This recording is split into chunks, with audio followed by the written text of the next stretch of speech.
안녕하세요. 120차 헬린 마이스 디스커버를 시작하겠습니다.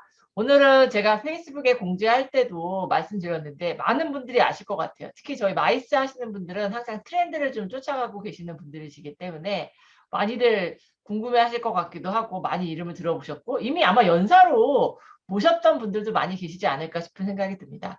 오늘은 더 워터멜론의 우승호 대표님을 모시고 지금 화면에 보시는 것처럼 디지털 시대의 마케팅 브랜드 린을 만나다라는 주제로 이야기를 좀 들어보도록 하겠습니다. 대표님, 우선 좀 인사와 함께 인사를 부탁드리겠습니다. 네, 안녕하세요. 소개받은 더 워터멜론의 우승우입니다. 반갑습니다. 네, 반갑습니다. 오늘 이제 워낙에 브랜드 관련돼서 다양한 활동, 저희가 그냥 일반 광고 대행사 내지는 이런 데들이 하는 기존에 했던 방식과는 좀 다른 형태로 이제 브랜드 사업들을 많이 하고 계시는 것 같아서 내용이 되게 기대가 되는 부분이 있습니다. 발표를 먼저 좀 부탁드리겠습니다. 네, 알겠습니다.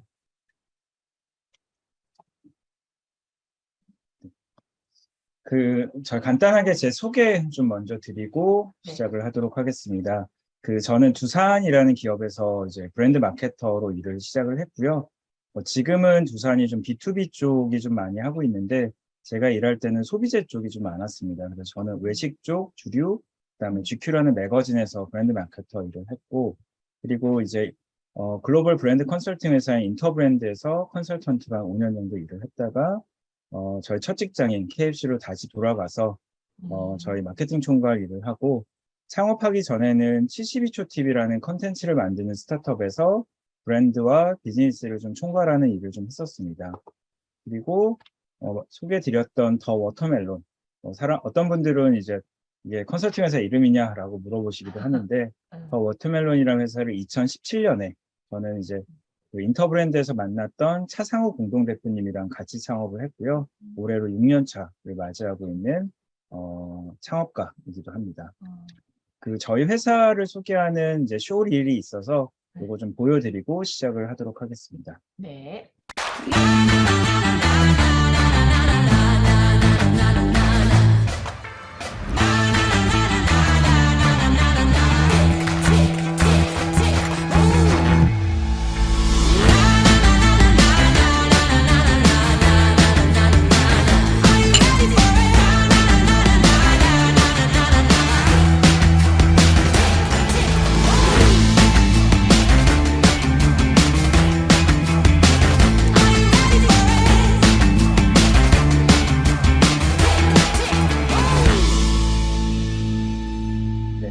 저희 더 워터멜론은 이렇게 브랜드를 만들고 키우고 하는 회사라고 봐주시면 좋을 것 같고요. 이제 저희 회사의 비전은 브랜드 민주화입니다. 저희가 6년 전, 7년 전에 창업을 할 때 저희도 좀 고민을 많이 했었어요. 그래서 브랜드 컨설턴트들이 어떤 회사를 만드는데 단순히 브랜드 컨설팅 하는 회사를 차리는 것보다는 조금 더 의미 있고 좀 새로운 일을 하고 싶었고, 그때 좀 고민을 하다가 저희는 이제 브랜드 민주화라는 비전을 세우게 됐고요. 이게 어떤 의미냐면 잘 아시는 것처럼 많은 분들이 이제 브랜딩이라고 하면은 이제 조금 어렵게들 생각을 하세요. 그래서 브랜드는 전문가들만이 할 수 있고 이제 누구나 만들기 좀 어렵다라고 생각을 하시는데, 여러분들이 길거리에서 많은 브랜드들을 만나시는 것처럼 모든 것들이 브랜드입니다. 그래서 저희는 이제 브랜드라는 것은 누구나 만들 수 있고 궁극적으로 여기 계시는 모든 분들이 브랜드가 되어야 된다라고 생각을 하고 있고, 그것을 돕는 회사를 만들자라고 해서 브랜드 민주화라고 저희 비전을 좀 잡았고요. 저희는 크게 세 가지 어떤 사업 부문으로 좀 나눠져 있습니다. 그래서 일반적으로 대기업이라든가 글로벌 회사들 대상으로 조금 전에 영상을 보셨던 이제 앞부분에 있는 브랜드 컨설팅하고 캠페인 쪽 이제 그룹이 있고, 두 번째는 비마이비라고 저희가 국내 최대의 브랜드 커뮤니티라고 얘기를 하는데 7,000명, 최근에는 8,000명 정도의 멤버들이 모여있는 브랜드 커뮤니티를 운영을 하고 있습니다. 아마 몇몇 분들은 아실 텐데 저희가 마이비 레터라는 브랜드 뉴스레터 한 만 명 정도 구독하시는 그런 뉴스레터를 발간을 하고 있는데 이 비마이비에서 발간을 하고 있고요. 마지막으로는 아보카도라고 해서 아까 말씀드렸던 브랜드 민주화를 구체화하기 위해서 실제로 스몰 브랜드들, 소상공인 혹은 이제 스타트업 브랜드들 대상으로 브랜드를 좀 쉽게 또 빠르게 만들 수 있는 그런 온라인 플랫폼을 운영을 하고 있습니다. 아마도 뭐 아까 교수님께서 뭐 잘 설명은 해주셨지만 저희 회사나 혹은 저의 이름을 들어보신 분들은 여기 있는 책들 통해서 아마 만나셨던 분들이 많으실 것 같은데 오늘 강의도 여기 있는 책의 일부를 기반으로 해서 설명을 드리도록 하겠습니다. 간단하게 이제 저희 회사 또 저에 대한 소개를 좀 드렸고요. 오늘은 어떤 강의를 할까 좀 고민을 하다가 결국은 이제 린 브랜딩이라고 조금 뭐 뒤에 좀 다시 설명을 드리겠지만 디지털 시대에 조금 더 최적화된 그런 브랜딩 방법에 대해서 좀 말씀을 드릴 예정인데 뭐 아마도 이 강의를 뭐 녹화해서 다시 보실 수도 있는데 그래서 이 내용을 기억하시는 것도 중요한데 저는 좀 부탁을 드리고 싶은 거는 아마도 지금 이제 뭐 좋아하시는 브랜드가 있을 수도 있고 또 만들고 싶은 브랜드가 있다면 그 브랜드에 대해서 한번 생각을 하시면서 이 강의를 좀 활용하시면 좋을 것 같습니다. 제가 이제 큰 제목을 디지털 시대의 브랜딩이라고 했는데 최근 들어서 브랜딩 업계에서도 많은 변화가 일어나고 있어요. 너무나 잘 아시는 것처럼 디지털 세대, 디지털 시대, 또 최근에 있었던 코로나로 인해서 아마 지금 이제 뭐 마이스 관련된 업종도 많은 변화가 있었고요. 그래서 브랜딩에서도 많은 이제 변화들이 일어났는데 그 어떤 맥락에 따라서 좀 말씀을 드리도록 하겠습니다. 과거에는 아마 이런 질문을 던지면 좋은 브랜드의 조건이 뭔가요? 라고 하면 일반적으로 많은 분들이 요 세 가지를 얘기를 했습니다. 그래서 첫 번째는 자기다움, 되게 자기만의 어떤 브랜드의 명확한 정의가 있고 그런 것들이 이제 체계적으로 전달이 돼야 된다고 하는 자기다움이 있었고 또 일관성, 그다음에 지속성을 얘기를 했었습니다. 일관성은 브랜드라고 하는 것은 모든 접점, 고객들이 경험하는 모든 접점에서 일관되게 보여줘야 된다라는 거고 지속성이라고 하는 거는 시기에 따라서 변하는 게 아니라 지속적으로 동일한 메시지가 나가야 된다라는 의미인데 과거에는 이런 것들이 되게 중요했었는데 뭐 현재도 되게 중요합니다. 좋은 브랜드 조건으로서는 되게 중요한데 그럼에도 불구하고 조금씩 이 디지털 시대를 맞이해서 변화들이 일어나기 시작을 하고 있습니다. 그래서 예를 들면 여러분들도 뭐 좋아하시고 잘 알고 계시는 아디다스라는 브랜드, 구찌라는 브랜드의 예를 보면 그 왼쪽에 보시면 이제 아디다스가 미국 시장에서 나이키에 이어서 계속 2위를 하고 있었는데 어느 해에 갑자기 3위로 좀 밀려나게 됩니다. 정말 뭐 신발 좋아하시는 분들은 아시겠지만 언더아머라는 브랜드가 2위로 갑자기 올라서게 돼서 아디다스에서 좀 고민이 많았어요. 그래서 이걸 어떻게 하면은 이제 회복을 할까, 다시 2위를 되찾을까라고 고민을 하다가 되게 다양한 프로젝트를 했는데 그 중에 하나가 이제 알렉산더 왕이라는 어떤 패션 브랜드하고 콜라보레이션을 했습니다. 그래서 그 당시에 이제 나왔던 이제 로고인데 사실은 이제 보시는 분들은 어떠실지 모르겠지만 저희 같이 브랜드 일을 하는 사람들한테는 되게 충격적이었어요. 왜 충격적이었냐면 아디다스 로고가 이렇게 뒤집혀 있죠. 그래서 사실은 이런 글로벌 브랜드들은 브랜드를 아까 말씀드렸던 지속성과 일관성을 유지하기 위해서 되게 브랜딩을 그 관리를 타이트하게 하고 있는데 이렇게 로고를 뒤집었다는 거는 어마어마한 일이거든요. 근데 이 전략이 통해서 뭐 이것 때문만은 아니겠지만 다시 위 자리를 회복을 했고요. 오른쪽에 보이는 이제 구찌 핸드백 이름하는 위에는 이제 구찌 파이라고 좀 적혀 있습니다. 마찬가지로 그게 럭셔리 브랜드들은 이제 브랜딩에 대해서 이렇게 뭐 다양한 어떤 그 변형이라든가 이런 걸 하는 걸 극도로 경계를 하는데 구찌도 마찬가지죠. 왜냐면 사람들로 하여금 구찌하고 구찌파이가 브랜드적으로는 좀 다른 브랜드인데 이렇게 했을 때 되게 좋은 반응이 얻어가지고 디지털 시대에도 되게 큰 반향을 일으켰던 그런 브랜드라고 할 수 있습니다. 그래서 이런 사례에서 보듯이 최근에는 브랜딩의 어떤 변화의 흐름들이 좀 나타나고 있습니다. 과거에는 되게 지속 가능한 브랜드, 즉 지속성과 일관성을 중시하던 브랜드에서는 최근에는 빠르게 변화하고 있는 디지털 시대이기도 하고 코로나 시대에 어떤 적응 가능한 브랜드로 발전하는 게 되게 중요하다라는 것이 최근 브랜딩 업계에서도 화두가 되고 있고요. 그래서 브랜딩 업계에서도 되게 중요한 것은 변화에 대한 적응 가능성이다라는 어떤 흐름이 최근 나타나고 있습니다. 네.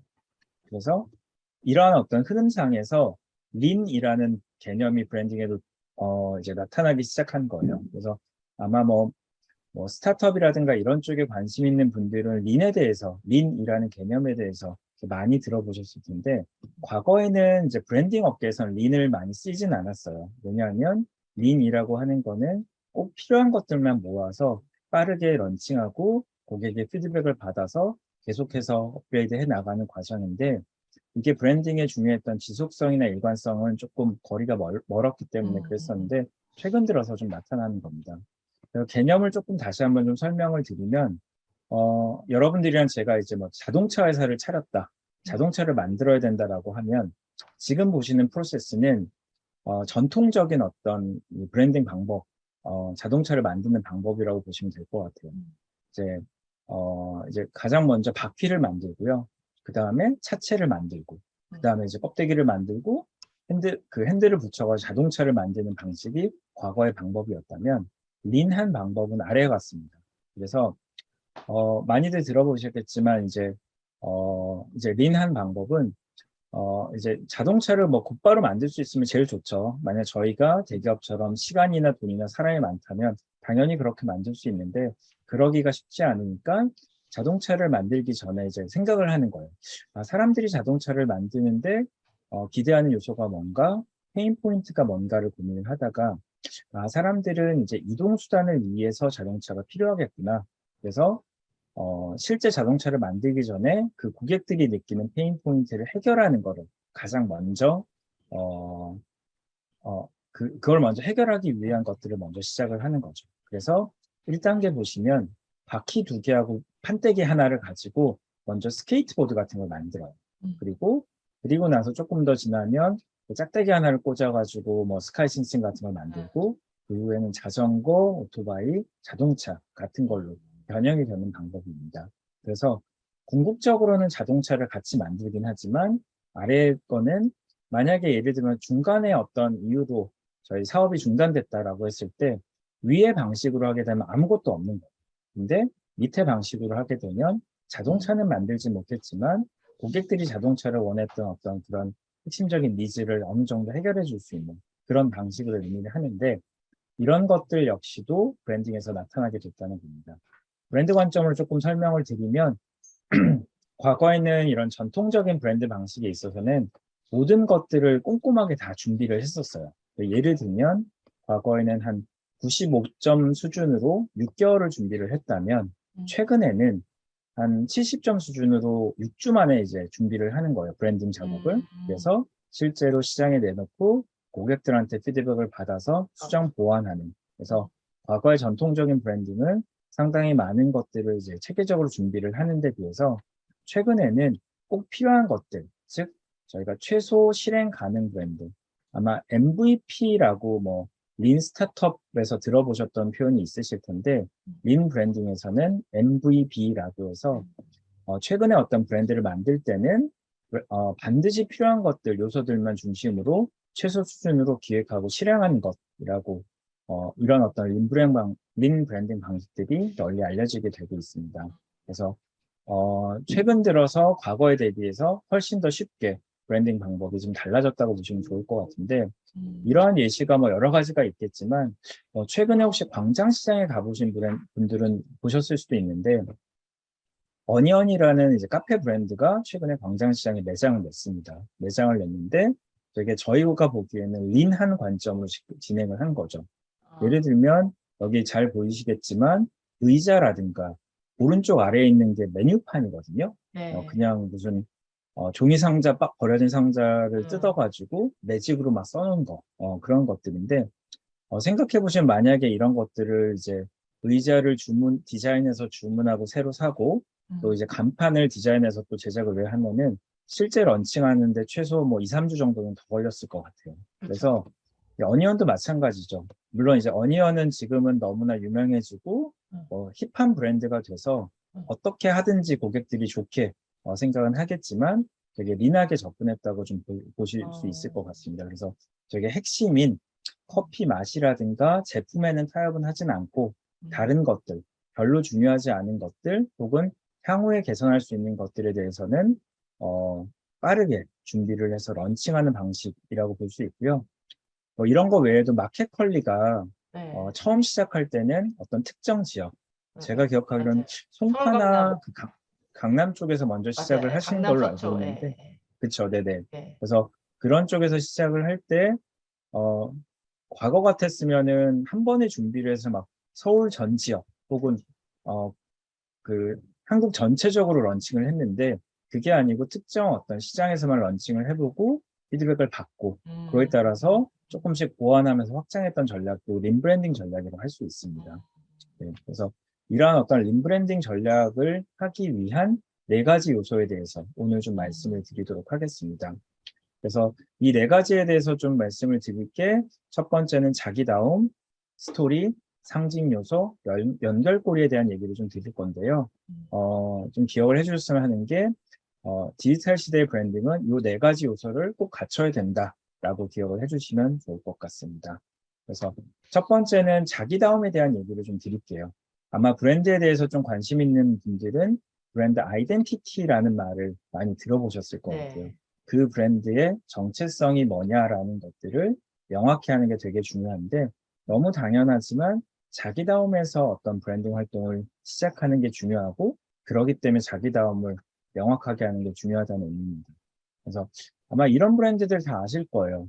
그 업계 내에서 나름 브랜딩을 잘한다고 하는 그런 브랜드들인데 실제로 이런 브랜드들이 사실은 수많은 어떤 회사들 중에 하나인데 되게 명확한 브랜드 아이덴티티가 있습니다. 자기다움.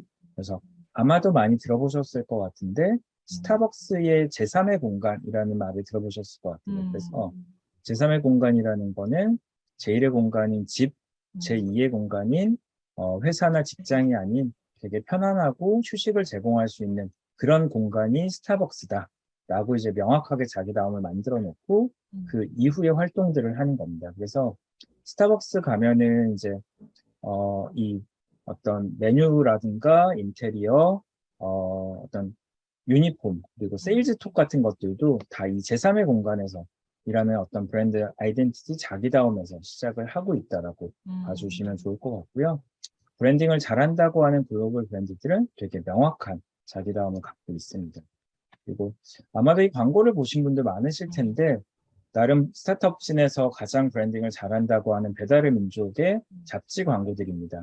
그래서 거기에 잘하는 것 중에 하나가 잡지의 특성에 맞는 그런 되게 위트 있는 카피들을 써가지고 뭐 이제 고객들한테 보여주는데 예를 들면 객석이라고 하는 이제 클래식 잡지는 오리지널 내한치킨이라는 메시지로 오토 트렌드는 밥 좀 주유소라는 어떤 위트 있는 메시지로 하는데 사실 이런 것들이 일반 고객들한테 이 브랜드의 어떤 성격이나 톤앤매너를 보여주는 것도 있지만 더 중요한 거는 배달의 민족이 갖고 있는 B급 패러디 키치라는 자기다움을 명확하게 보여주기 위한 그런 방법이라고 좀 봐주시면 좋을 것 같습니다. 그래서 사람들이 기억을 하는 거죠. 이런 브랜드에 대해서 어, 배달의 민족이 어떤 브랜드다라는 것들을 좀 기억을 하게 되고요. 그래서 이 자기다움을 어떻게 발견하느냐라는 것들을 많은 분들이 물어보세요. 그럴 때는 끊임없이 이런 질문들을 던지게 이런 과정을 거치게 됩니다. 그래서 왜 이 사업을 시작했는지, 이 제품 혹은 이 서비스가 어떤 목적 때문에 존재하는지 이런 질문들을 계속 던지는 게 되게 중요한데 아마 이런 것들을 제가 보여드리면 저게 브랜드에 대한 질문이라기보다는 사업에 대한 질문들이 아닌가라고 많이들 물어보시는데 그 말은 되게 맞다라고 보실 수 있습니다. 그래서 특히 초기에 브랜딩을 하는데 중요한 것은 실제 브랜드 전략하고 사업 전략을 떨어뜨려서 생각하시는 게 아니고 사업 전략이 곧 브랜드 전략이다라는 것들을 기억을 해주시면 좋을 것 같습니다. 그래서 이 자기다움이 왜 중요하냐면 그냥 있으면 멋있어 보이는 게 아니라 브랜딩 활동, 브랜드 마케팅 활동을 하는 데 있어서 모든 어떤 기본이 되고 출발점이 되는 거기 때문에 꼭 중요하다는 걸 알 수 있고요. 제가 좀 경험했던 사례를 좀 말씀을 드리면, 제가 이제 앞서 소개를 드렸듯이 첫 직장이 KFC였고, 한 10년 만에 다시 KFC의 총괄로 돌아가는데, 그 당시에 갔는데 브랜드가 이렇게 관리가 되고 있었어요. 그래서 여러 가지 아쉬운 것들이 좀 많았는데, 제가 처음 가서 했던 일이, 브랜드 아이덴티티, 자기다움을 조금 명확하게 한 겁니다. 그래서 이렇게 좀 바꿨는데, 이렇게 디자인 작업을 하기 전에 먼저 했던 작업이 KFC의 아이덴티티는 always original이라는 아이덴티티도 명확하게 작업을 했었는데, 이거에 의해서 이제 모든 어떤 패키지라든가 인테리어라든가 이런 걸 바꾸다 보니까 많은 성과가 있었다는 사례를 좀 보여드리고 싶고요.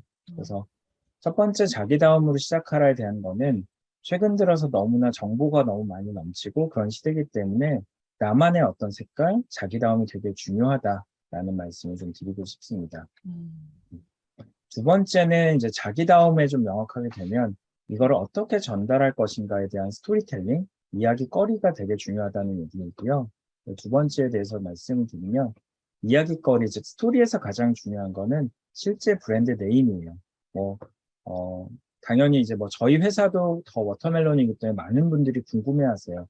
회사 이름이 왜 수박이에요? 어떻게 지으셨어요? 그래 이런 것들이 이야기의 시작인 경우가 되게 많이 있죠. 근데 이런 얘기를 들으면 많은 분들이 알겠는데 좋은 브랜드 네임이 뭔가요? 라고 얘기를 많이 주시는데, 과거에는 제가 이거에 대한 어떤 정답을 좀 말씀을 드렸는데, 최근 들어서는 이런 브랜드들을 보면 특별히 정답이 있다라고 생각하진 않아요. 배달의 민족이나 This is Never That이나 마지막은 바프라고 있잖아요. 그래서 네. 이런 브랜드들이 기존의 저희 좋은 브랜드 네임의 조건인 예를 들면 3음절 이어야 된다. 기억하기 쉬워야 된다. 네. 고객들을 헷갈리게 하면 안 된다. 예를 들면 바프라는 브랜드는 아시는 분들은 바프라고 읽겠지만 모르는 분들은 다 H 바프, 흐 바프 막 이렇게 읽으실 것 같거든요. 맞아요. 그래서 이 브랜드 네임 같은 경우도 정답이 있는 건 아니다라는 걸 좀 기억을 해주시면 좋을 것 같고, 오히려 이런 이름들을 명확하게 소개할 수 있는 한 문장을 같이 달아주는 걸 좀 추천을 드립니다. 저희 워터멜론 같은 경우도 과거에는 모든 브랜드의 시작 워터멜론. 왜냐하면 사람들이 워터멜론이라고 하면은 이게 브랜드 회사인지 맞아요. 과일 회사인지도 모르고 맞아요. 그런 거니까 네. 네, 그렇게 좀 수영장인가 이런 생각했어요. 네네네네 그런 것들이 좀 있어서 그런 관점에서 이렇게 명확하게 메시지를 좀 더 보여주시는 게 좋을 것 같다는 생각이 좀 들고요. 그리고 많은 분들이 이야기거리, 저희를 알리는데 요즘 SNS의 컨텐츠가 많이 필요하고 있는데 그런 걸 찾는 걸 좀 어려워하셔서 너무 어려운 데 찾는 게 아니라 우리 일상에서 그런 컨텐츠를 얻는 게 중요하다라는 말씀을 좀 드리고요. 그리고 최근에는 SNS를 하기 때문에 이런 해시태그 같은 것도 상당히 중요합니다. 그래서 기본적으로 쓸 수 있는 해시태그도 중요하지만 나만의 어떤 해시태그, 오리지널 키워드를 발견하는 게 되게 중요하다고 해요. 그래서 예를 들면 마켓컬리 하면 샛별 배송이나 올페이퍼 챌린지라는 키워드들은 잘 아실 텐데 얘네가 꽤 오랫동안 온 더 테이블이라는 어떤 키워드 해시태그를 좀 썼어요. 그래서 컬리가 단순히 식품에 있는 게 아니라 테이블에 올라가는 모든 것들을 이제 지향한다라는 의미에서 온더 테이블을 썼기 때문에 이런 부분에서 좀 이렇게 자기만의 어떤 키워드를 개발하는 게 중요하다는 얘기를 좀 드리고 싶고요. 그리고 무엇보다도 어떤 스토리나 이야기거리에서 가장 중요한 거는 꾸준함입니다. SNS를 하시다가 한두 달 만에 그만두시는 분이 계시는데, 요거는 프레임 몬타나라고 해서 이제 안경 브랜드를 창업하신 어떤 대표님의 이제 인스타그램인데, 네. 너무나 잘 아시는 것처럼 인스타그램 같은 경우는 주로 이제 이미지 중심의 어떤 그러한 SNS 채널인데 이분은 계속해서 이제 텍스트 중심으로 올렸는데도 불구하고 되게 꾸준하게 하다 보니까 사람들의 인식에 기억에 남고 실제 제품을 런칭하셨을 때 하루에 3억 이상의 매출을 올리셨대요. 그래서 컨텐츠는 꾸준하게 하는 게 되게 중요하다라는 얘기를 해주셨으면 좋겠습니다. 그래서 최근에는 잘 아시는 것처럼 제품이나 디자인이 되게 상향 평준화되고 있어요. 그래서 오히려 어떤 제품 디자인도 중요하지만 누가 왜 만들었냐 이런 것들이 더 중요해지는 시기 때문에 이런 것들을 담고 있는 스토리를 만드는 게 되게 중요하다라고 이제 말씀을 드리고 싶고, 그런 것들을 너무 멀리서 찾는 게 아니라 일상에서 찾는 게 되게 중요하다라는 말씀을 드리고 싶습니다. 그리고 자신만의 어떤 요즘에 퍼스널 브랜딩에 대해서도 관심들이 많으신데요. 기본적으로 조금 추천을 드리는 거는 이제 뭐 자신만의 어떤 실력, 자신만의 어떤 특정 분야를 쌓는 것도 중요하고요.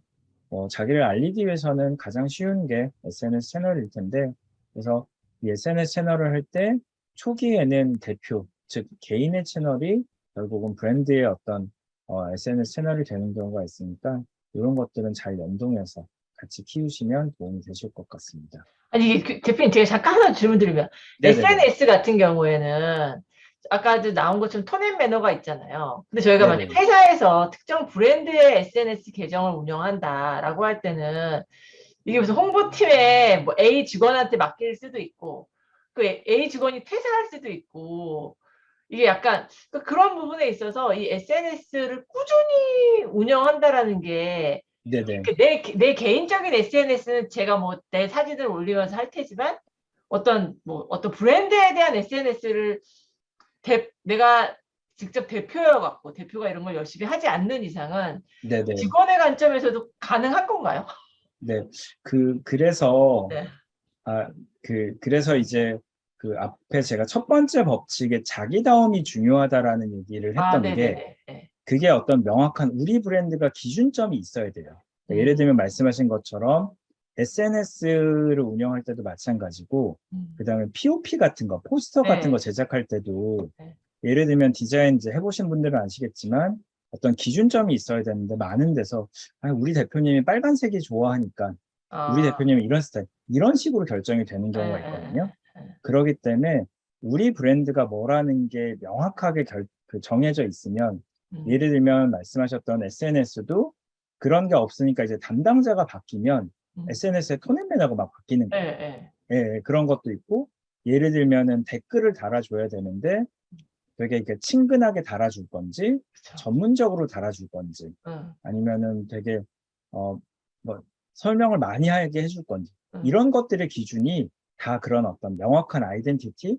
자기다움에 있다라고 보시면 좋을 것 같아요. 그래서 음. 그런 게 있고 없고에 따라서 만약 기업이 되게 작은 규모는 크게 상관이 없어요. 그냥 대표님이 그쵸. 야, 하면 우리 되니까. 브랜드는 이렇게 얘기해. 응, 보내면 이거야. 근데 막 10명이 넘어가고 20명, 30명이 되면은 그걸 명확하게 알기가 쉽지 않아서 그렇기 때문에 그 법칙, 첫 번째 법칙인 자기도. 자기다움에서 시작하라라는 걸 음, 말씀드립니다. 네. 다음에 세 번째에 대한 얘기를 좀 드리도록 할게요. 세 번째는 이게 조금 번역 툴에서 그런데 상징 요소가 중요하다라고 했는데 상징 요소는 디자인에 대한 거라고 좀 기억을 해주시면 좋을 것 같습니다. 첫 번째 법칙은 브랜드 컨셉에 대한 거, 두 번째는 이야기, 버벌 브랜딩에 대한 거면 세 번째 법칙은 상징 요소, 즉 비주얼 브랜딩에 대한 거라고 좀 봐주시면 좋을 것 같은데 이 상징 요소라고 하면 그 브랜드를 얘기했을 때 딱 떠오르는 어떤 이미지 혹은 단순 이미지가 아니고 어떤 리추얼이나 여러 가지 어떤 이미지 그 방식들도 포함된다고 보시면 좋을 것 같습니다. 그래서 음, 이케아 하면은 DIY라고 하죠. 직접 네. 본인이 어떤 제품을 만들어내는 조립을 하는 그런 방식이 있고요. 코로나 맥주 같은 경우는 레몬이나 라임을 항상 넣어 먹는 그런 것들을 상징 요소라고 하는데 많은 분들이 좋아하는 프리츠 커피 하면 이 물개를 많이들 떠올리시죠. 네. 그래서 이런 것들을 통해서 사람들이 기억을 하고 이런 페르소나를 넣어서 커뮤니케이션 하는데 되게 필요하고요. 음, 여기는 아마 어딘지 상상이 어쩌면 되실 것 네. 같은데 네. 저희 회사 사무실입니다. 네. 예전에 있던 저희 회사 사무실에 한 켠을 찍은 건데 저희 회사 이름이 더 워터멜론 수박이다 보니까 많은 분들이 저희 이제 수박을 보면은 사진을 보내주시기도 하고 막 니들 생각이 났다라고 얘기를 해주시는데 음, 이렇게 저희가 이제 회사 이름을 지었던 이름은 저희도 나름 이제 창업을 할 때 브랜딩 업계에서 꽤 많이 알려졌던 사람 둘이 창업을 했는데 회사 이름인 더 워터멜론은 아무런 존재감이 없었던 거예요. 그쵸. 그래서 저희를 어떻게든지 기억을 시켜야 되는데 그러한 방법 중에 이렇게 연상작용을 명확하게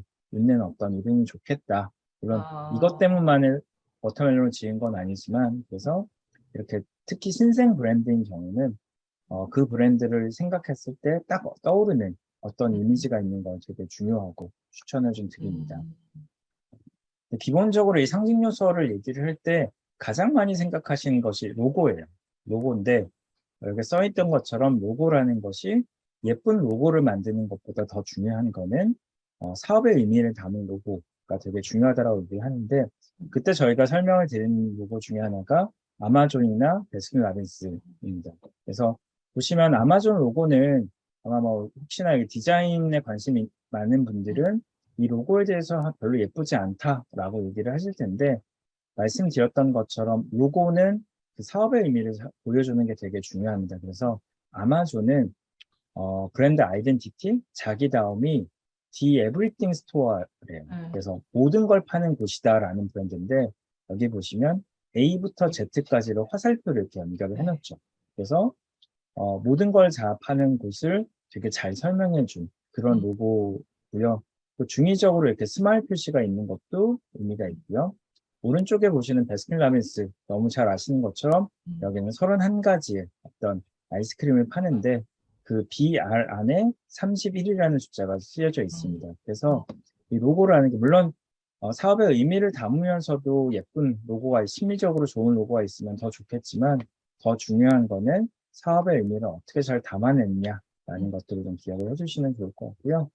정말 요즘에 많은 분들 좋아하시는 슈퍼말차라는 브랜드. 그래서 상징 요소를 나타내는 데는 어떤 이제 로고도 있고 심볼도 있겠지만 이렇게 컬러도 있습니다. 그래서 이 슈퍼말차는 이 컬러를 되게 잘 썼어요. 그래서 이렇게 쨍한 초록 컬러가 이들의 대표 상징 요소로 자리 잡고 있고요.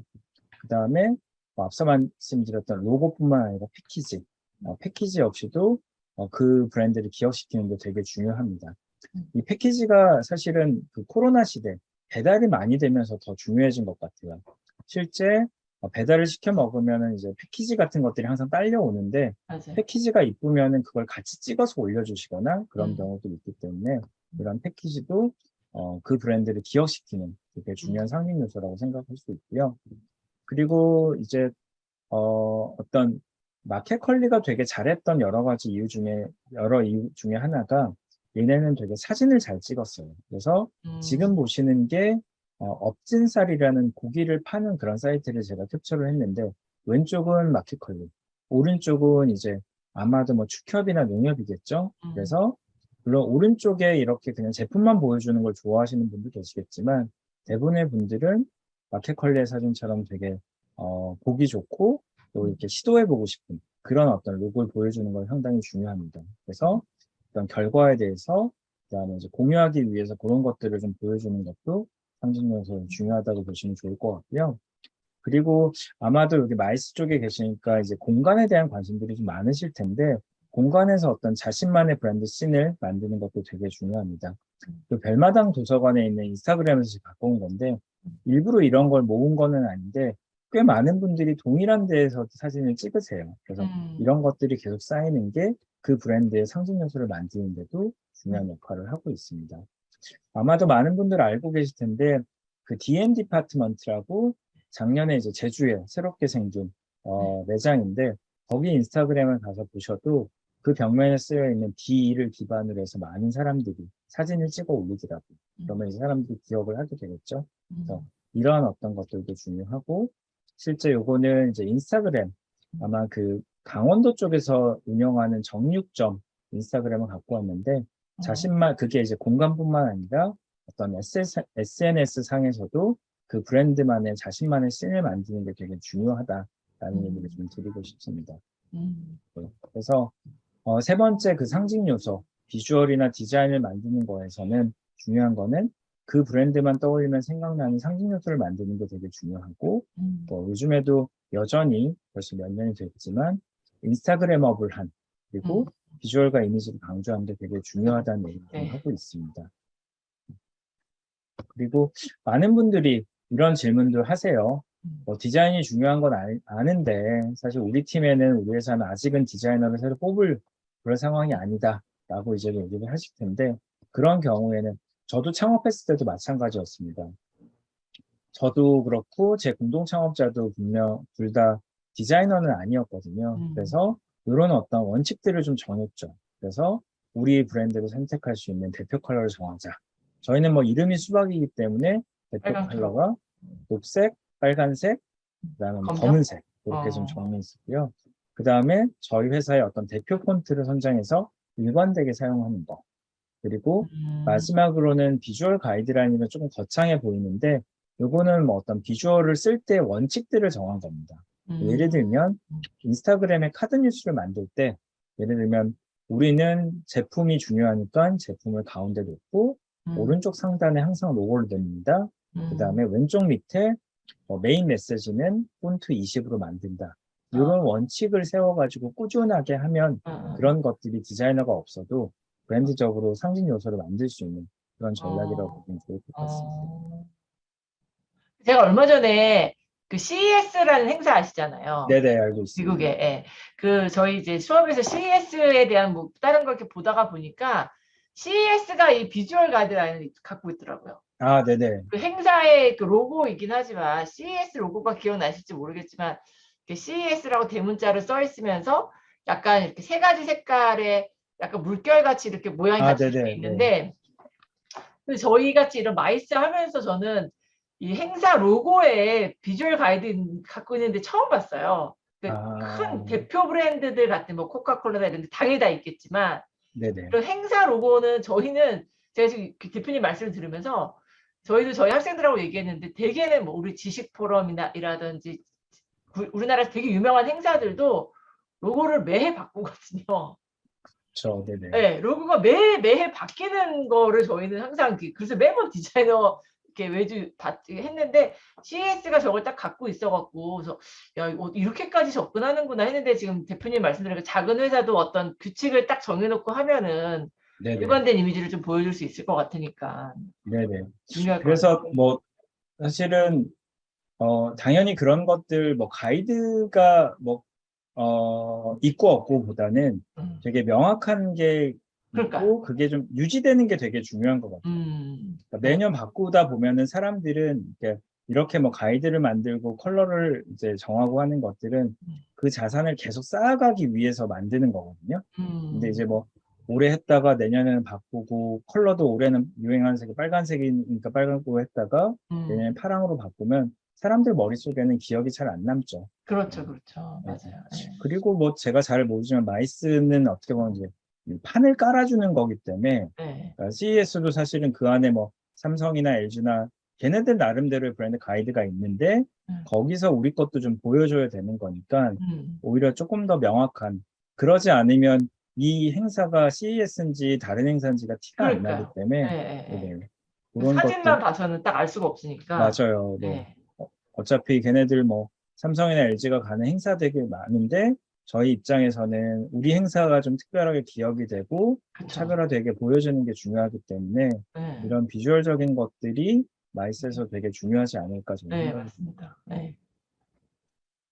알겠습니다. 그 음, 마지막으로 이제 연결고리를 만들자라고 이제 제가 썼는데 음, 이게 어떤 의미냐면 음, 저희가 첫 번째에서 브랜드 컨셉을 정하고 두 번째, 세 번째가 버벌 브랜딩, 비주얼 브랜딩을 했습니다. 그래서 음, 이걸 기반으로 이제 고객하고의 커뮤니케이션을 해야 되는 건데 고객하고 커뮤니케이션을 하는 거 있어서 저희는 고객과 관계 맺음이라고 표현을 하고 있어요. 그래서 연결고리를 만드는 작업이 중요하다라는 겁니다. 음, 그래서 과거에는 브랜드를 만들어 그냥 딱 런칭을 하면 사람들이 뭐 반응이 오면은 이제 그렇게 그냥 머물렀는데 이런 이제 디지털 시대에 맞는 린 브랜딩에서는 계속해서 사람들이랑 소통을 하고 사람들이 참여할 수 있게 하고 사람들이 우리 브랜드를 갖고 놀 수 있게 하는 게 음, 되게 중요하다라는 의미로 이해를 해주시면 좋을 것 같고요. 아마 그 음. 유닉이라는 어떤 그 네네. 시사 뉴스레터를 많은 분들 알고 계시는데 얘네도 이 고슴도치를 얘네는 고슴이라고 불러요. 음, 그래서 이 고슴이를 활용해서 명확한 상징 요소를 만들고 이런 것들을 가지고 그 구독자분들이 뭐 편히 그러니까 뭐 가지고 놀 수 있도록 쉽게 공유할 수 있도록 그런 장치들을 되게 많이 만듭니다. 그래서 이 배달의 민족의 그 브랜딩을 총괄하시는 장인성 상무님이나 뭐 컨텐츠 업계 차우진 대표님 이런 분들도 특별한 음, 이해관계가 없는데도 내가 자발적으로 컨텐츠를 공유하고 그 다른 사람들한테 알릴 수 있게 하는 작업들을 좀 많이 하고 있고요. 그리고 아까 잠깐 말씀드렸던 그 컨텐츠를 쌓아가셨던 이 브랜드는 프레임 몬타나라는 브랜드인데 자세히 보시면은 이게 실제 안경이 아니에요. 종이로 안경을 만들어서 이렇게 사람들한테 좀 미리 보내드립니다. 그러면 이거를 이제 써보면서 실제 내가 안경을 썼을 때 이미지를 상상도 할 수 있겠지만 이걸 가지고 이제 사람들끼리 입소문 내고 약간 장난을 치는 거죠. 네, 그런 것들을 통해서 자연스럽게 알려지고 이 고객분들이 이 안경에 대해서 간접 홍보를 할 수 있게끔 그렇게 만들어내는 경우도 있고요. 그리고 혹시 스타트업 쪽에 관심 있는 분들은 태용 2호라는 영상을 많이들 보실 텐데, 그 김태용 대표가 처음에 이제 그 2호라는 채널을 하기 전에 아마 이제 군대 제대할 즈음에 했던 그 메일을 좀 가져왔는데요. 이 김태형 대표라는 분은 이전에도 여러 사업을 좀 하셨었다고 해요. 근데 이게 쉽지 않고 잘 안 되셨는데, 이제 군대를 제대할 때쯤에 컨텐츠 사업을 해야 되겠다라고 해서 이제 준비를 하다가, 실제 실리콘밸리에 가서 인터뷰를 따는 영상을 만들어서 그걸 컨텐츠화해서 나름 이제 잘 되셔가지고 지금의 어떤 이오라는 브랜드까지 왔는데, 이런 메일을 이제 업계 관계자들한테 물어본 거죠. 사실 그냥 인터뷰는 이제 섭외해서 가서 인터뷰를 하시면 되는데 일부러 이제 스타트업 사람들한테 물어보는 거죠. 내가 이제 실리콘밸리 갈 건데 내가 대신 물어볼게. 궁금한 거 있으면 알려줘. 이러면 사람들이 이제 이메일을 보내고 그러면 이제 그 질문들을 갖고 또 실제 질문을 하기도 하고 콘텐츠를 만들고 그러면은 그 물어본 사람들은 더 내 질문이 어떻게 콘텐츠화가 됐네 라고 하면서 계속 관계를 맺어가는 거죠. 그러면 이분들이 자연스럽게 입소문을 내기도 하고요. 그래서 요즘에 많이 하고 있는 클라우드 펀딩도 마찬가지예요. 아시는 것처럼 클라우드 펀딩은 실제 제품이나 서비스를 런칭하기 전에 프로토타입이나 그냥 시제품을 가지고 이제 사이트에 띄우는 거죠. 그래서 이거는 이제 홍대 나건 교수님이라는 분이 요 캐리어를 만드는 팀이랑 같이 했던 건데, 뭐 15억이라는 매출, 그다음에 3만 프로라는 펀딩을 달성한 것도 의미가 있지만 밑에 보시면 2만 명이 넘는 서포트를 확보를 한 거예요. 그래서 그러네요. 아마도 이런 분들은 실제 구매를 하시거나 좋아요를 누르시거나 했던 분들인데 이런 분들이 실제 이제 펀딩이 끝나고 이제 저희 가방이 배송이 되면 자발적으로 뭐 한 10% 정도는 가방이 왔다라고 하면 실제 마케터의 역할을 하게 되는 그런 거라고 좀 봐주시면 될 것 같고요. 그래서 이런 것들이 요즘에는 고객들이 실제 마케터가 되는 경우가 있습니다. 그래서 문구 좋아하시는 분들은 많이들 아시는 이 오롤리 데이라는 그 브랜드도 실제 이 브랜드를 중국에서 카피했던 제품들이 나왔을 때도 많은 분들이 실제 그들이 모금을 해서 대응할 수 있겠다는 그런 사례도 있고요. 그래서 실질적으로 계속 브랜드가 뭐 런칭하고 그냥 가만히 있는 게 아니라 계속해서 고객하고의 관계를 맺는 게 좀 되게 중요하다는 거고요.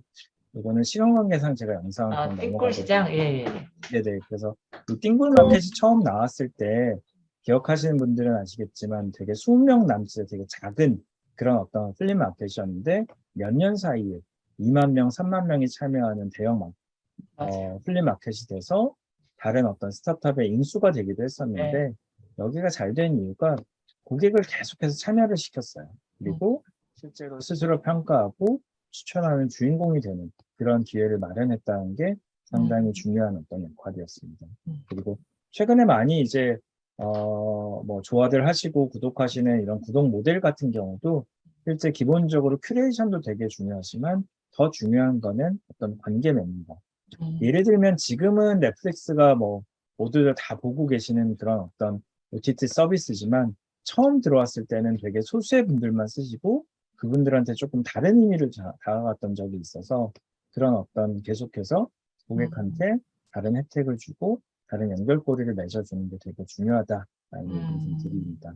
그래서 이 연결고리라고 하는 거는 결국은 팬을 만드는 과정, 즉 브랜딩을 처음 런칭했을 때 그냥 런칭하는 게 끝나는 게 아니고 초기에 팬을 만드는 게 되게 중요하다는 얘기를 드리고 싶고요. 그러기 위해서는 고객들을 우리의 브랜드 앰버서더 마케터로 만드는 거가 중요한데 그러기 위해서 계속 고객한테 물어보고 참여시키는 게 중요하다라는 말씀을 좀 드리고 싶습니다. 좀 정리를 하자면 이제 디지털 시대, 또 어떤 이제 코로나 이후의 시대에는 계속해서 브랜딩 업계에서도 변화가 일어나고 있고요. 그 중에 이제 각광받는 방법론 중에 하나가 린 브랜딩인데, 린 브랜딩 관점에선 이 네 가지를 반드시 기억을 하시고 한번 이거에 따라서 브랜딩을 런칭을 하시거나 키워가는 걸 좀 추천을 드리도록 하겠습니다. 네. 마지막으로는 제가 썼던 이 창업가의 브랜딩이라는 책의 에필로그로 좀 마무리하려고 하는데요. 지금 이제 수업을 들으시는 분들 중에는 브랜딩에 대해서 관심이 많으신 분도 계시고 잘 모르시는 분도 계시겠지만 실제로 내 브랜드를 만들 때는 너무 어렵게 생각하지 마시고 이게 브랜딩이 맞아라는 거에서부터 되게 일상적인 것부터 시작하는 걸 되게 추천을 드리고요. 아마 오늘 제가 강의에서 제일 많이 얘기를 했던 게 자기다움에 대한 얘기예요. 자기다움인데 브랜딩이라는 거는 차별화하는 것도 되게 중요하지만 그 차별화를 하기 위해서는 내게 뭔지가 더 중요하니까 일단 누군가의 경쟁이나 의식하는 것보다는 내 거를 명확하게 하는 게 되게 중요하다는 거. 그리고 마지막으로는 브랜딩은 시간이 좀 걸리는 작업입니다. 이렇게 1, 2년 해가지고 브랜드가 확 커지는 경우는 거의 없다라고 봐주셔야 되고 꾸준하게 하는 거기 때문에 지치지 마시고 차근차근 지속적으로 하는 걸 추천을 드리면서 오늘 강의를 마무리를 하도록 하겠습니다. 네, 감사합니다, 대표님. 제가 몇 가지 좀 질문을 드리면, 우선 네네. 아주 근본적으로 브랜딩을 왜 해야 할까요? 브랜딩을요. 여러 가지 이유가 있는데 그러니까 저는 큰 대기업들 말고 네네. 저희 업종은 대부분 다 중소기업인데 중소기업도 브랜딩을 해야 할까? 왜 해야 할까? 혹시 그런 네네. 아주 근본적인 질문을 드리면. 저는 브랜딩을 업으로 하는 사람이라서 얘기를 드리는 거긴 하지만, 저는 조금 이제, 이렇게 명확하게 얘기를 하면, 저는 생존을 위해서 분명히 해야 된다고 생각을 해요. 이게 어떤 얘기냐면, 사실은 저희 같은 작은 브랜드들, 중소기업 브랜드들이 어쨌든 차별화돼서 보여져야 되잖아요. 그러니까 사실은 대기업이랑 이제 그냥 똑같이 해서는 절대로 선택받을 수 없기 때문에 그러기 때문에 나만의 어떤 차별화 포인트를 찾아서 그걸 나만의 어떤 자기다움으로 명확하게 해야 고객들이나 손님들이 보기에는 내게 조금 달라 보이는 거고 선택을 받을 수 있다라고 해요.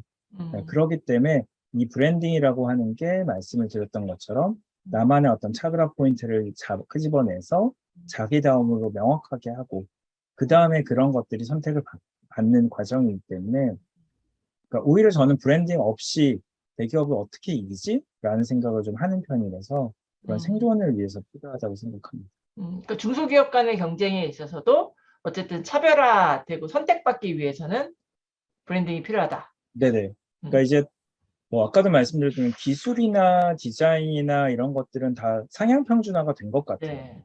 그래서 웬만한 것들을 쓰다가 저희가 얘는 기술이 별로야라고 하는 경우는 별로 없을 거고요. 그렇기 때문에 이 브랜드가 어떤 브랜드고 내가 생각하는 어떤 가치와 일치를 하는지 혹은 이 브랜드가 지향하는 점이 나하고 어떤 의미가 있는지 이런 식으로 어떤 브랜딩으로 구별을 하게 되고 선택을 받게 되는 게 아닌가 저는 싶습니다.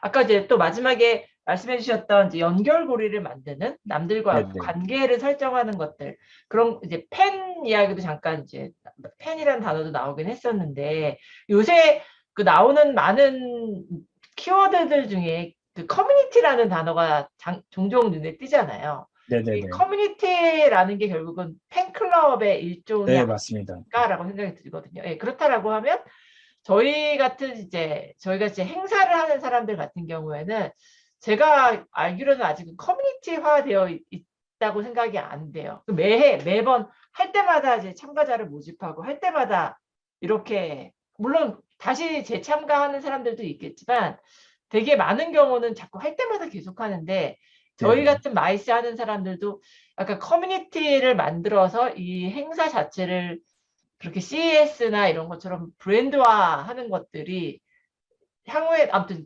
장기적으로 봤을 때 훨씬 더 도움이 될 수 있겠죠? 네네네. 어. 그러니까 제가 사실 산업을 어디서부터 어디까지 봐야 되겠지만 예를 들면 CES라고 하면 예를 들면 우리나라에서 어떤 CES라는 어떤 행사, 이벤트를 이제 만들고 싶다라고 했을 때 이제 그 어떤 공간이라든가 행사를 하는 것도 되게 중요하지만 이제 예를 들면 CES는 가전 쪽으로 저는 알고 네. 있어서 네네. 예를 들면은 이제 초기에 가전에 관심 있는 분들을 먼저 모으는 거죠. 그러니까 행사까지 생각하지 말고, 예, 음. 저도 아까 말씀드렸던 브랜드 커뮤니티라는 비마이비라는 커뮤니티를 네네. 운영을 하는데, 네. 그게 실제 지금은 되게 기업 대상으로 다양한 컨설팅 활동을 하는 그런 데까지 성장을 했는데, 그걸 하기 전에는 처음에 그냥 저랑 공동대표가 저희가 좋아하는 브랜드에 대한 얘기를 하니까 관심 있는 사람 모여라 라고 해서 처음에는 10명이 모이고 20명이 모이고 그렇게 이제 몇 개월이 지나다가 이런 것들이 갑자기 확 늘어나는 경우들이 있어요. 네, 그래서 저는 이제 지금 어떤 마이스의 어떤 행사가 거기도 주제라든가 뭐 아까 얘기했던 자기다움이 있을 것 같아요. 그러니까 우리 행사는 이런 것들로 특화된 어떤 행사야 라고 한다면 행사를 하는 것도 되게 중요하지만 초기에 어떤 우리의 방향성에 공감하는 분들을 좀 모아서 그들한테 컨텐츠를 제공해주고 그들과 네트워킹을 쌓아서 그러니까 뭐 초기 팬을 만드는 거죠. 그런 네. 과정을 거치면 훨씬 향후에는 네, 그분들이 이제 어떤 우리 마이스의 마케터로서 우리를 알리는 역할로 충분히 하지 않을까라는 생각을 하고 있습니다. 이거는 여기 말씀은 안 해주셨지만 아보카도라는 아까 플랫폼도 운영하신다고 하셨잖아요. 네네. 그거 잠깐 혹시 뭐 얘기해 주실 수 있나요? 어떤 형태로? 네. 네. 아보카도는 어떤 거냐면 사실은 컨설팅이 되게 비싸요. 그래서 네, 뭐 그쵸. 이름을 하나 만드는데도 3천만 원, 맞아요. 로고 하나 만드는 데는 5천만 원, 7천만 원 이렇게 드는데 사실은 이제 저희 작은 브랜드들, 스몰 브랜드, 중소기업 브랜드들이 그렇게 만들 수 없으니 저희도 좀 고민을 한 거예요. 뭐 나름 비전을 브랜드 민주화라고 정했는데 이런 것들을 컨설팅으로는 도저히 못할 거고 그래서 저희가 이거를 온라인 비대면으로 플랫폼화를 했습니다. 그래서 실제로 이제 비대면으로 저희 플랫폼에 접속을 하셔서 브랜드 로고를 만들면 한 100만 원 내외로 곡을 만들 수 있는 그런 플랫폼이라고 봐주시면 좋을 것 같아요. 그러니까 들어가서 내가 만드는 건 아니고 제가 이제 네네, 아보카도 맞습니다. 플랫폼에서 이렇게 비대면으로 뭐 상담 같이 하는 건가요? 네네네. 그런 것도 포함이 되어 있고요. 실제로 아보카도 팀이 고객과 저희 소속의 디자이너가 한 150명 정도 파트너 디자이너가 있어요. 네. 그래서 저희한테 의뢰를 하면 저희가 이제 최적의 어떤 파트너를 찾아서 저희는 뭐 예를 들면은 뭐 저희 상품 중에 그 로고의 어떤 시안을 10개 보여주는 게 있고 5개 보여주는 게 있어가지고 10명의 디자인을 이렇게 매칭시켜주는 그런 형태라고 보시면 될 것 같습니다.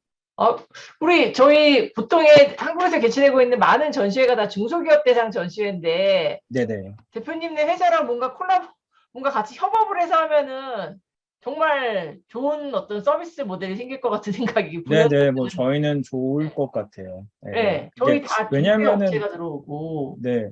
브랜딩이라는 거 아마도 저기 계신 분도 느끼시겠지만 다 중요하다고는 생각들을 하세요. 네, 근데 그걸 어떻게 해야 될지도 모르고 그렇다고 비용. 잘 모르는 거에 막 몇천만 원을 그쵸. 쓰세요라고 하기도 되게 조심스럽고 네. 네, 그렇기 때문에 그런 기회들로 조금 많이 뭐 연결되는 것도 저희한테도 좋을 것 같습니다. 네, 알겠습니다.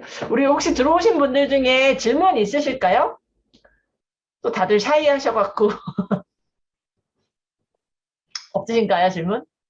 따로 질문하기 어려운 분이신데, 우승우 대표님. 아니면 채팅창에라도 남겨주시면 네, 남겨주시면 질문을 받을 텐데. 알겠습니다. 따로 별도로 질문은 없으신 것 같고, 제가 나중에 따라 또 질문하시는 분들이 있으면 대표님한테 연락을 드려보든지 그렇게 하도록 네네 하겠습니다. 오늘 알겠습니다. 너무 긴 시간 감사드리고요. 이 네네 브랜드에 대해서 사실 저희가 관심이 되게 많은데도 불구하고 대표님 말씀하신 것처럼 비용이라든지 아니면 이거 내가 어떻게 이거 뭐 만든다고 해도 말씀하신 것처럼 나중에 장기적으로 결과가 나오다 보니까 급급 중소기업은 사실 다 급급하잖아요. 빨리빨리 뭐 지금 한 게 바로바로 성과가 나와야 되는데 아니면 장기적인 투자 관점으로 접근하기 좀 어려워서 그런 부분들이 어려웠던 것들을 대표님께서 되게 쉽게 풀어 주신 것 같습니다. 긴 시간 감사드리고요. 다음에 또 제가 좋은 기회가 있으면 연락을 드리겠습니다. 수고하셨습니다. 네, 감사합니다. 네, 수고하셨습니다. 감사합니다. 네. 수고하셨습니다.